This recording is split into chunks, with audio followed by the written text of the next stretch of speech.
এক জীবন্ত সাপ রাজা চন্দ্রসেনের কন্যার পেটের ভিতরে বাস করত। সেই সাপ রাজকুমারীকে নিজের কবজায় নিয়ে ফেলেছিল। রাতে সাপটি রাজকুমারীর মুখ দিয়ে বেরিয়ে জঙ্গলের দিকে চলে যেত এবং আবার ভোর হওয়ার আগেই ফিরে এসে তার দেহে প্রবেশ করত। রাজকুমারী একেবারেই জানত না যে তার ভিতরে একটি সাপ বাস করছে। অজান্তেই সে পুরোপুরি সেই সাপের দখলে ছিল। রাজপ্রাসাদের কেউই বুঝতে পারেনি যে রাজকুমারীর পেটের ভিতর এক বিশাল সাপ বাস করছে।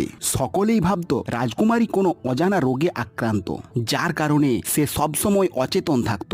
বহু নামী হাকিম ও বৈদ্য চেষ্টা করেও এর কারণ বুঝতে পারেননি। একদিন লক্ষণ রাজপ্রাসাদে প্রবেশ করেন। সেখানে সে দেখতে পেল অনেক হাকিম ও বৈদ্য রাজকুমারীকে ভালো করার চেষ্টা করছে। লক্ষণ এক কোণে দাঁড়িয়ে চুপচাপ সবকিছু লক্ষ্য করতে লাগলো। সন্ধ্যা হলে সব হাকিম ও বৈদ্য একে একে চলে গেল। তখন লক্ষণ রাজ্যের মন্ত্রীর কাছে গিয়ে বলল, মন্ত্রী মশাই, সবাই চেষ্টা করেছে, এবার আমাকেও একটি সুযোগ দিন। লক্ষণের কথা শুনে মন্ত্রী তাকে নিয়ে রাজার কাছে গেলেন এবং তার প্রস্তাব উপস্থাপন করলেন।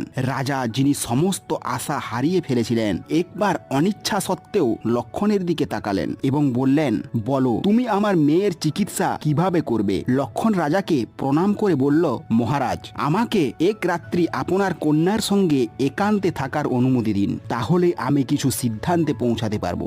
আর একটি কথা মহারাজ, আমি একেবারে একান্তে নির্জনে রাজকুমারীর সঙ্গে থাকতে চাই, তবেই আমি ধ্যান করে তার রোগের মূল কারণ বুঝতে পারবো। লক্ষণের আত্মবিশ্বাসী কথা শুনে রাজার মনে কিছুটা আশা জেগে উঠল। তিনি অনুমতি দিলেন যাতে লক্ষণ রাজকুমারীর ঘরে একা থাকতে পারে। অনুমতি পাওয়ার পর লক্ষণ রাজকুমারীর ঘরে প্রবেশ করলো এবং কিছু দূরে চুপচাপ বসে তাকে পর্যবেক্ষণ করতে লাগলো। রাত্রি 12টা বাজলে অচেতন অবস্থায় থাকা রাজকুমারীর মুখ থেকে সাপটি বেরিয়ে এলো এবং প্রাসাদ পার হয়ে জঙ্গলের দিকে চলে গেল। এই দৃশ্য দেখে লক্ষণ অবাক হয়ে গেল, তবে সে চুপচাপ বসে রইল, কোনো প্রতিক্রিয়া দিল না।